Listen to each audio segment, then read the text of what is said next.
Salut les mordus de sport, bienvenue sur notre show Mordu d'hockey.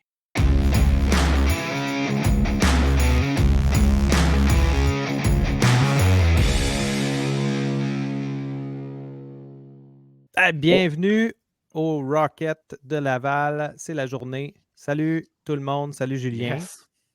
Salut Seb. évidemment Frank. Salut les boys, les deux légendes. Je suis content d'être avec vous autres aujourd'hui. Yes. Ben oui, Parce les deux que là, légendes avec un autre légende. Écoute, ça n'a pas de maudit bon sens, la grosse légende. Hey, les boys, pour vrai, je suis content parce que je vois qu'il y a des inquiétudes du côté du Rocket de Laval. Fait qu'on va faire qu'on en jase. Là. Autant que ça va très bien du côté du Canadien, là, le CH est en feu. Ouais. Ils ont joué le meilleur game de l'année avec le Golden Knights de Vegas. Tout se porte pour le mieux.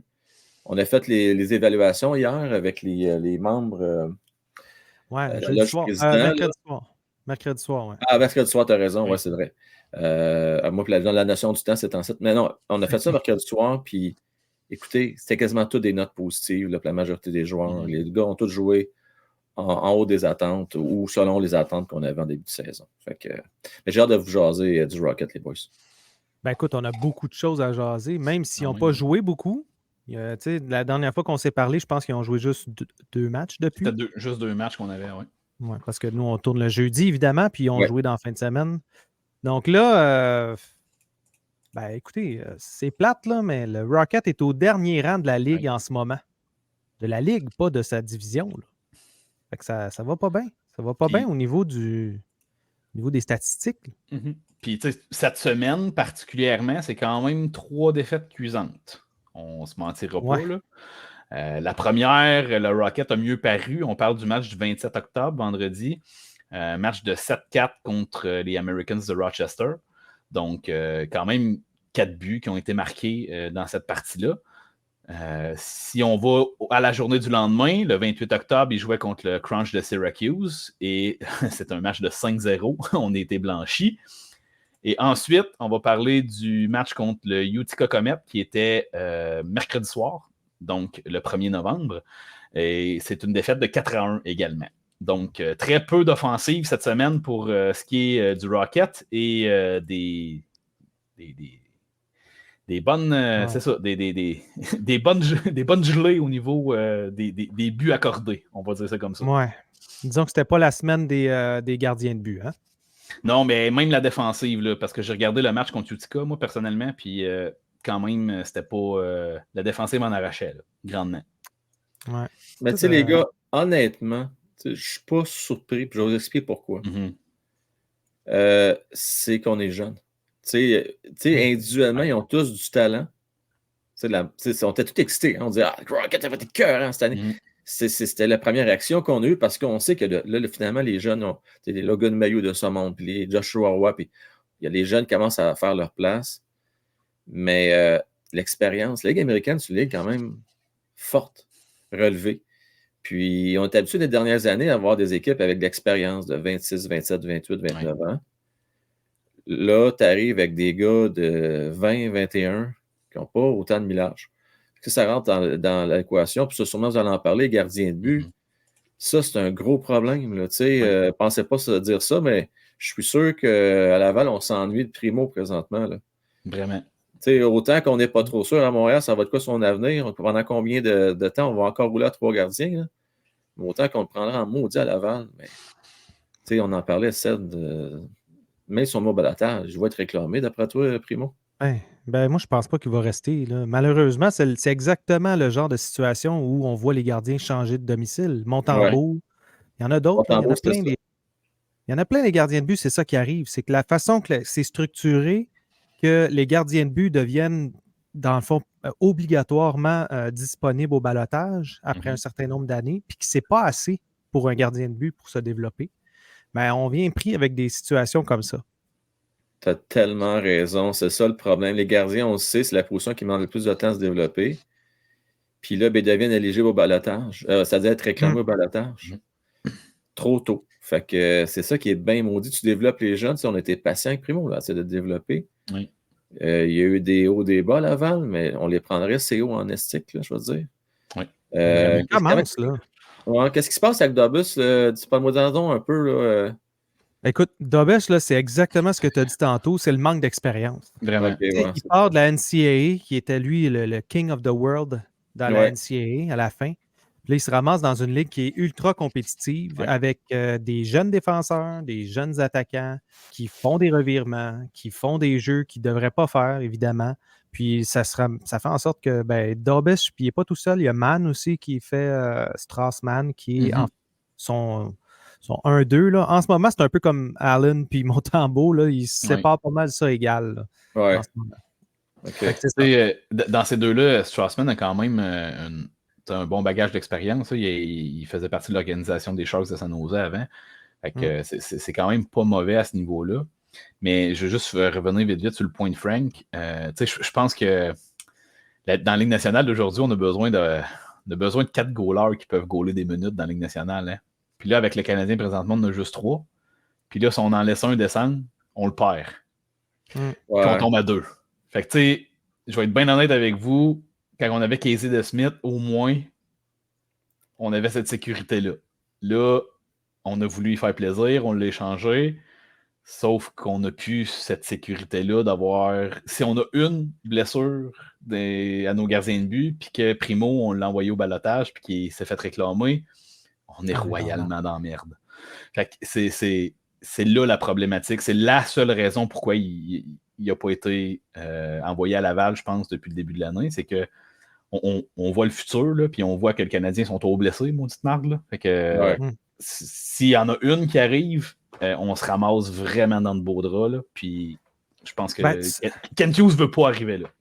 Écoute, ouais, c'est exactement ça. C'est Kent Hughes, en fait, qui ne veut pas être pris à devoir échanger un futur, soit un futur choix ou un futur prospect ou quelqu'un de son équipe pour aller chercher un gardien de but remplaçant, un gardien de but qui potentiellement est, on dit en anglais, expendable, donc on peut se débarrasser. Puis c'est ce qui pourrait arriver. On va se rappeler, là, quand on a perdu KK, on a perdu Dano, on est allé chercher qui pour un premier choix, première ronde? On est allé chercher Dvorak, puis qu'est-ce que ça donne, Dvorak? Ça donne à rien. Ça donne un peu, là, mais ça patch. C'est un troisième centre. Ça patch. Troisième centre, on en a 3 à Montréal là, en ce moment. Là. On n'a pas besoin d'un autre. Là. 3 troisième centre? Dvorak, Monahan et Newhook. Monahan, c'est pas un deuxième centre pour le Canadien. Parce qu'on a déjà Dak.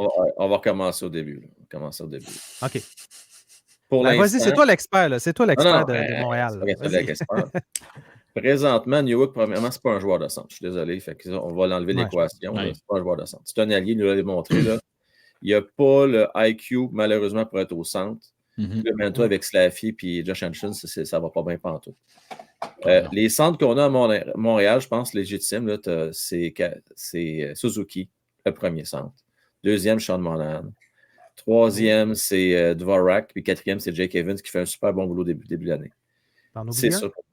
Fait que pour moi, Monahan, c'est un deuxième centre très légitime. Il fait un point par match. Là.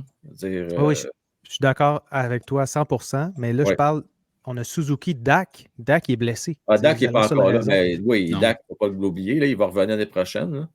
Exactement. Moi, je pense que c'est plutôt 3 deuxièmes centres qu'on a, puis sans manquer de respect à Nick Suzuki, qui serait un des meilleurs deuxièmes centres de la Ligue. Là. Mais tu sais, pour moi, Suzuki, Dak et Monahan, tu as une belle ligne de centre de 200 points potentiels à Montréal l'année prochaine, si jamais tu gardes Monahan. Ça, par contre, c'est pas fait. Fait que tu sais, c'est un peu ça, là. On n'est pas si pire que ça. Tu as Beck qui pousse. Tu sais, Beck, j'ai hâte de le voir à Laval l'année prochaine. Tu sais, j'ai hâte de voir ce qu'il va nous donner. Vraiment. Parce que d'après moi, sa place devrait être là, en principe. Une bonne année à Laval de progression. Question que j'ai pour vous autres, les gars. Tu sais, vous savez, ça brasse beaucoup. On en parle souvent sur mes shows avec les gars de Slavkovski, tu sais.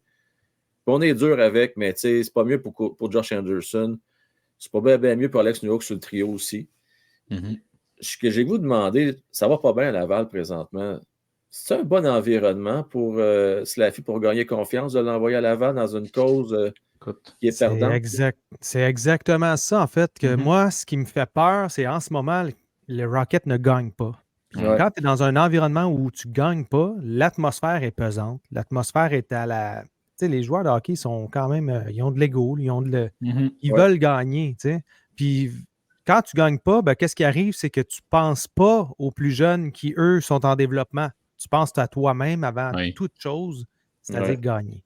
Est-ce qu'un Josh Anderson, de toute façon, c'est le genre de joueur qui ne descendrait pas, mais mettons qu'on descend Slavkovski, ben, il va se ramasser dans un environnement perdant versus là, ils sont en train de gagner à Montréal. Au moins, c'est un peu plus entraînant, ça donne un peu plus le goût. Puis, c'est-tu Hull ou c'est Saint-Louis qui serait meilleur pour Slavkovski en termes de coaching? Il y a un autre bon questionnement quand même. Ben, c'est une bonne question. Je pense que Martin Saint-Louis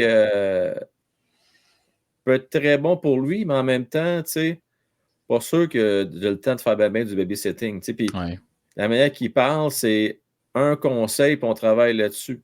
T'sais, on l'a vu, garder la tête haute, on a travaillé là-dessus. Ouais. Une étape à la fois, dans le fond. Une étape à la fois, tu sais. Fait que on voit quand même une certaine amélioration. Mais tu sais, je ne veux pas faire le dossier de Slav nécessairement avec vous autres, mais c'est juste que si je me questionne, on le sait, ça va pas bien, on le voit, le dernier dans la ligue. Je commence à me repositionner à savoir si c'est vraiment la meilleure des idées de l'envoyer à Laval dans ce contexte-là.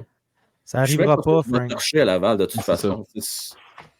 Depuis 99, il n'y a pas eu de premier choix attaquants qui se sont ramassés qui se sont fait descendre dans la Ligue américaine. C'est pas arrivé depuis 1999. On parle de quand même 24 ans. Là.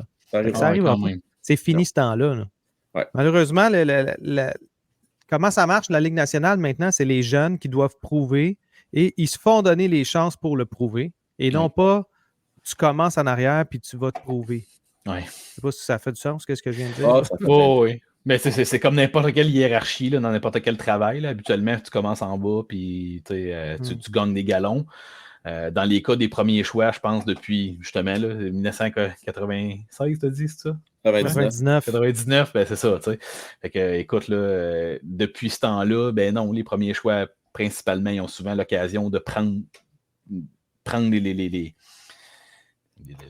la place tout de suite, dans le fond. Là. On leur donne toutes les chances possibles et imaginables. Puis, on dirait qu'on préfère les scraper que de les redescendre puis de les faire travailler. Puis pour qu'ils regagnent leur... Tu sais, tu as un nombre limite de chances là, dans la Ligue nationale, là, puis c'est sûr que ça varie selon ton rang. Ah, 100%. Mais par contre, ta confiance en soi, là, ça a une limite, ça aussi. Là, puis elle est pas mal plus courte que le nombre de chances qu'ils vont te laisser là, en tant que premier choix. C'est sûr et certain. Tu sais, je suis pas mal certain que vous allez devoir me parler de Joshua Roy. Tu sais, je pense que on le voit, c'est un des kingpins. Là, il est encore dans le top parce qu'il est sûrement dans les premiers marqueurs de la Ligue. Là. Kingpin? Il est encore dans les bons, mais c'est sûr que comme tu as pu voir, je pense qu'il a fait juste un point dans la dernière semaine. Là, parce que le Rocket n'a juste rien fait dans la dernière semaine. C'est dur de marquer. Là. C'est ça. Parce qu'il y a eu un départ canon. Tu sais. Oui. Puis d'ailleurs, il a remporté la recrue du mois d'octobre dans la Ligue américaine, ce qui est excellent pour le premier mois. Il y a un match de moins de jouer, mais il est rendu 3e meilleur pointeur de la Ligue. 3e meilleur pointeur, OK. Mais puis les autres, c'est tous les Canucks d'Abbotsford qui sont vraiment trop forts pour la Ligue. Là. Fait que, je veux dire, c'est deux gars des Canucks d'Abbotsford, les deux premiers, dans le fond. La question que j'avais pour vous autres, c'est... Ben, j'en ai deux, en fait. La première, c'est Joshua, selon vous, est-ce qu'il devrait faire la saison complète à Laval? Ou éventuellement, là, avec les blessures, ou si on voit que ce soit par cause qu'on fait des transactions, quoi que ce soit, c'est quand, en réalité, qu'on devrait éventuellement peut-être revoir Joshua à Montréal, à votre avis?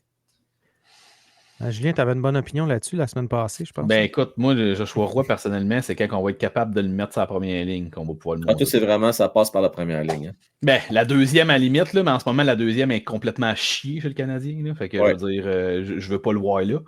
Mais à la seconde que tu peux le mettre à côté de Caulfield, Suzuki ou Dak, puis que tu es confiant, il y a sa place. Sinon, attends. Écoute. Ça peut être Monahan, par exemple. Oh, oui, ça pourrait. Oui, j'ai dit Dak, là, mais Dak est blessé en final. Ouais, ça ne sera pas lui, là, mais oui, ça pourrait être Monahan. Mais faut que tu le mettes, faut que tu le places avec ces joueurs-là, sinon, c'est. Joshua Roy, si tu veux qu'il se démarque et qu'il soit à son plein potentiel, faut pas que tu le mettes une troisième ligne. Ça sera pas ça. il est meilleur, il est vraiment meilleur que Charles Ludon, parce qu'il a meilleur gabarit, puis ici, puis ça, mais c'est quand même ce type de joueur-là. C'est le type de joueur que si tu lui donnes pas des minutes offensives intéressantes, il ne pourra pas s'accomplir. Il a besoin de ça pour s'accomplir réellement, parce que c'est ça son vrai talent à ce joueur-là. Je suis d'accord avec toi. Moi, je le vois sur... Mais pour moi, que ce soit le premier ou le deuxième trio, ça fait un job. Oui, c'est ça. Parce que le deuxième, tu le mets avec Monahan, parce que Monahan, c'est là qu'il va aller. Là, il ne restera pas sur la troisième ligne. Dvorak va revenir. Là. Oui. Tu le mets avec Monahan, qui est un gars intelligent également. On peut commencer à jaser. C'est Slaffy, ben là, lui, il va se promener. Puis bon. Mais regarde, on a parlé de Newhook dans notre dernier show, qui est un véritable ailier plus. Fait que Frank, tu viens confirmer ça tantôt avec ton commentaire aussi. Fait que tu sais, Monahan, Roy et Newhook ensemble, là. Ça pourrait. Je suis prêt, mais c'est ça. Ça pourrait, mais j'ai comme l'impression que si on met Joshua, mettons, éventuellement, là, ce ne sera pas pour tout de suite, de toute façon. Si on le met sur le deuxième trio, à ce moment-là, peut-être que c'est Newhook qui va monter sa première. Tu sais. Possible. Puis parce que Josh Anderson, je suis désolé, ça ne marche pas sur la première ligne. Il faut arrêter ça. Il va peut-être descendre ça à 3 à un moment donné. Moi, là, je le vois, là, Dvorak, elle revient. C'est Dvorak, Josh Anderson puis Gallagher. Débrouillez-vous, c'est la troisième ligne. Moi, j'irai avec ça.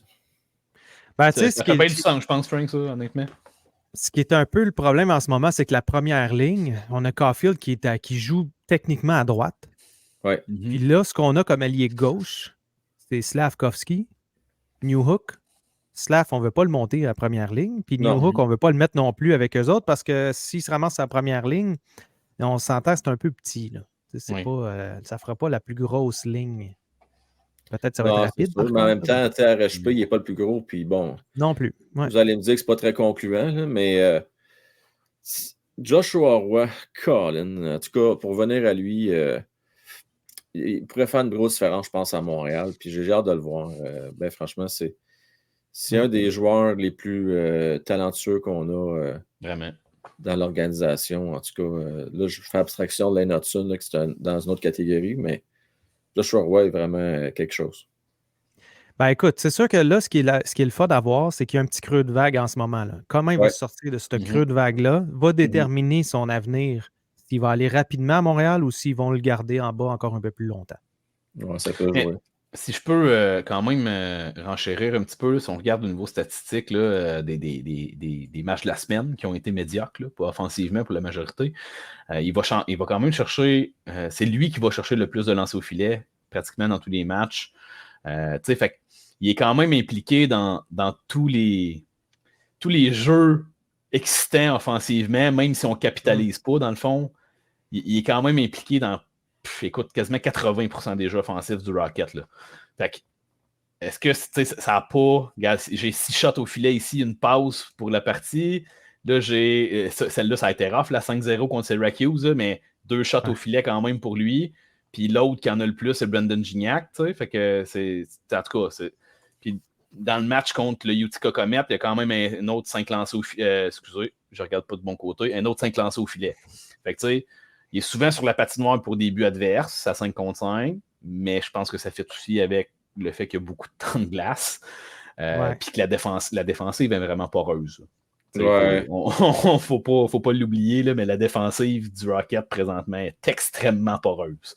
Parlez-moi donc un petit peu, vite, là, en 2 minutes. Je voulais parler de Trouble. OK, vas-y, Trouble. Trouble Mailloux? En terminant, on parlera de Mailloux. Ils jouent ensemble. Mais c'est ça. Ils jouent ensemble, c'est correct. Ouais. Ce qu'on voit, c'est qu'il y a des hauts et beaucoup de bas, mais il y a de l'amélioration. Jaden Struble a compté son premier but dans la Ligue américaine, donc dans les pros, au dernier match. Puis même son entraîneur l'a dit, il s'améliore vraiment beaucoup, puis on aime ce qu'on voit. On aime ce qu'on voit non seulement pour sa combativité, mais aussi pour comment il se développe en ce moment. Ouais. Donc, c'est sûr, là, la courbe d'un défenseur, c'est long. C'est pas 1 an, let's go, on s'en va dans la Ligue nationale. Je pense pas que Struble, ça va être le gars qui va aller tout de suite, parce que de toute façon, il y a congestion. Là, on peut le voir. Oui, en défense. Ben, c'est ça. Fait que dans le fond, ce qui est le fun pour Mailloux, c'est de voir que, OK, il y a un gars à côté de lui qui s'améliore. Donc, moi aussi, ça me donne un coup de pied dans le cul pour m'améliorer. Les deux ensemble, ça se donne ça s'encourage, puis ça y va. Là. Fait que ça, c'est un beau truc, en tout cas, moi, que je trouve qui est important pour eux, là, parce que ces deux-là, je ne les vois pas aller dans la Ligue nationale cette année. OK. Fait que là, finalement, on avait vu Logan Mailloux, la progression, au fil et à mesure du camp. Ouais.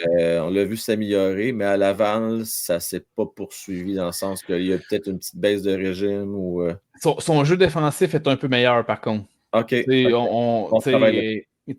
J'ai l'impression qu'il est légèrement plus stable, même au niveau statistique aussi. Là, comme je dis, je n'ai pas regardé tous les matchs la semaine passée. J'en ai regardé 1 sur 3. Là, mais quand je regarde toujours les faits saillants quand même. Là. Puis, tu sais, regarde, avec des gars qui ont des -3, -4, il est à 0. Avec des gars qui ont des -3, -4, il est à 0. Tu sais, fait que c'est pas lui qui est sur la majorité des jeux où on souffre, si je peux dire ça comme ça en défensive. Sauf que dans les games où offensivement il est meilleur, 7 shots au filet ici, ben, il est -2. Fait que, tu sais, ça va un peu avec, hein, c'est ça. On le voyait avec sa prise de risque, là, dans le fond. Tout de suite, au niveau là, des matchs hors concours, on l'a vu vite. Là. C'est un gars qui n'a pas peur de prendre le risque. Il faut mieux calculer la prise de risque, dans le fond. Je pense qu'il est beaucoup dans cet apprentissage-là présentement, dans le fond. OK. Il ne faut pas oublier non plus. Vas-y. Il ne faut pas oublier que Logan Mailloux, c'est 220 livres. Il faut qu'il s'habitue à jouer à ce poids-là. Puis en étant rapide comme il l'est, il faut qu'il s'habitue à beaucoup de choses en même temps. C'est peut-être une bonne chose qu'il soit en bas. C'est loin des regards. Là, parce que s'il était dans la Ligue nationale, on les verrait encore plus, ces erreurs-là. C'est vrai. Il nous sauterait d'en face, malheureusement. Exactement. On en parle, c'est Xhekaj, il n'est pas si pire que ça. Là, il joue bien. Mais à chaque fois qu'il fait des erreurs, on en entend parler. C'est comme, on sait bien, il est là seulement parce qu'il est capable de brasser. Ouais. Mais imagine, c'est un gars comme Mailloux qui, lui, brasse pas, puis qui compte. Mais les gars, pour vrai, je me rappelle l'entretien qu'on avait eu le mois passé avec Eric Wood. Là. Puis il avait raison. Enlève-y son jeu physique à Robert Jacquin, il n'est pas que le Canadien, il ne fait pas l'équipe. Là. Définitivement en ce moment, je pense. On regarde les revirements, on regarde ses prises de décision, tout ça. Bon, là, on le met sur la deuxième vague, c'est pas pire.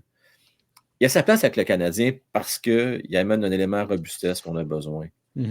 C'est grand frère, le côté protecteur, je pense que ça, c'est nécessaire. Mais il y a vraiment des lacunes. Mais ça peut se travailler. Puis, il est encore jeune, lui, avec. Là. Ben, c'est ça. Mais il aurait pu le travailler dans la Ligue américaine. Là. On a décidé de le monter parce qu'il y avait des besoins.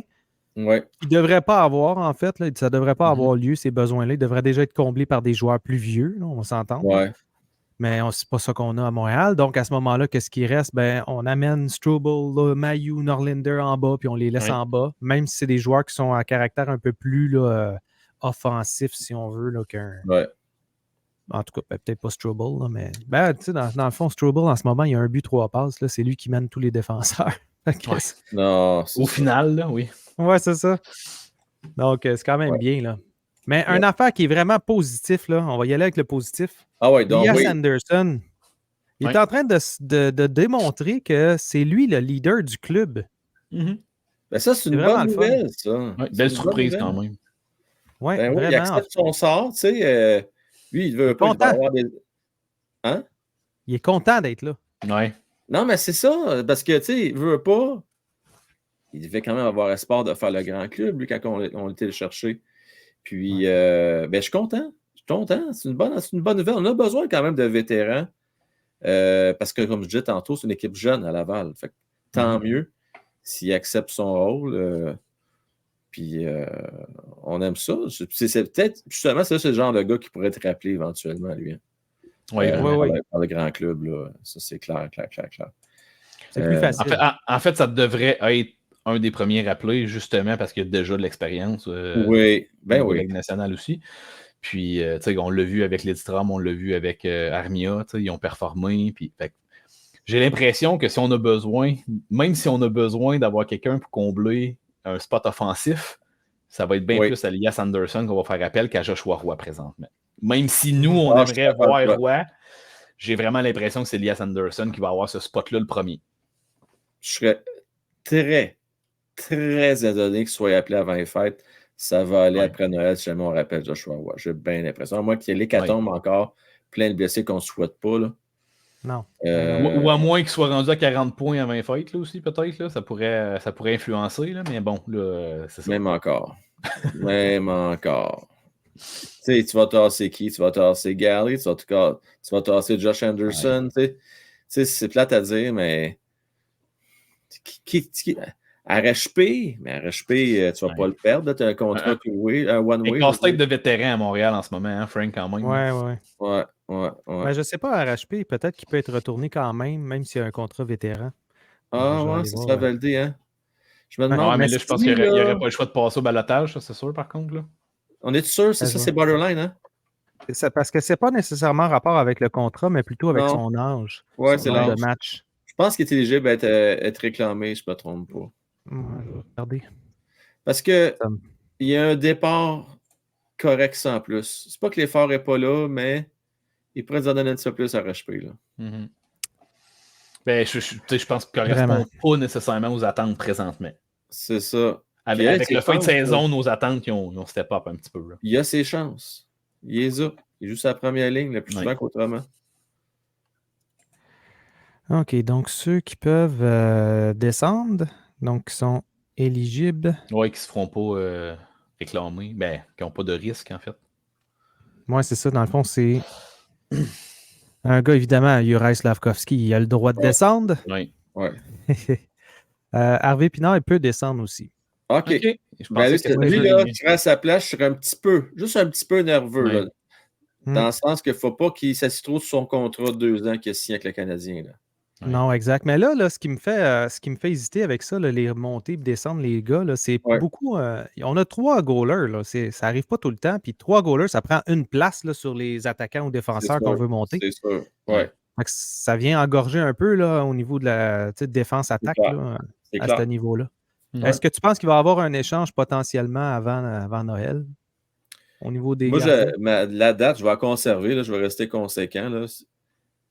La date fatidique, pour moi, c'était le 19 novembre. Moi, je me disais, d'ici le 19 novembre, le Canadien doit prendre une décision. Pourquoi cette date-là? C'est que ça concorde avec un dimanche, puis on s'en va dans l'Ouest pour plusieurs jours. Ouais, OK. Je me dis, ce serait le genre de moment où on pourrait prendre une décision. Là. Mais tu sais,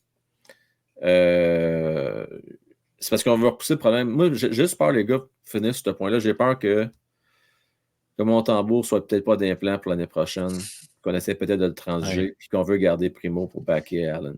Oui. Je serais surpris qu'on laisse partir Allen. C'est un bon vétéran.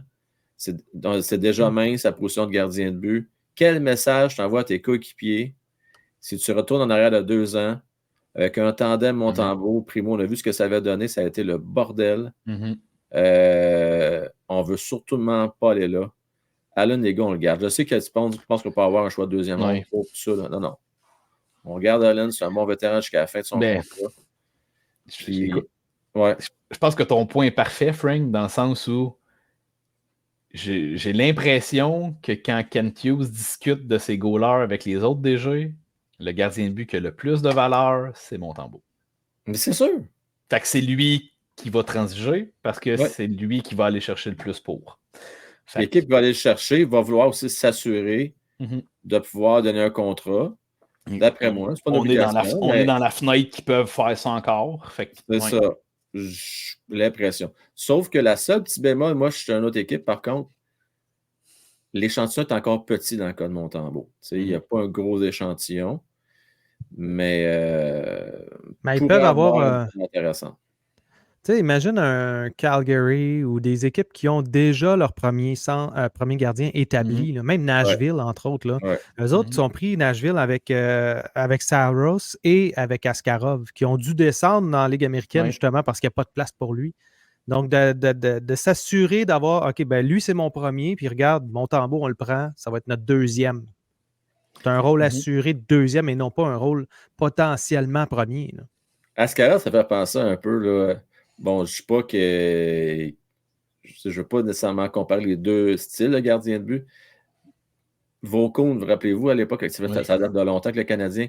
On était déjà profond, tu sais, à Montréal. On avait déjà d'autres bons gardiens de but, mais Vaucoun, une belle carrière après ça, justement avec Nashville, je ne me trompe pas.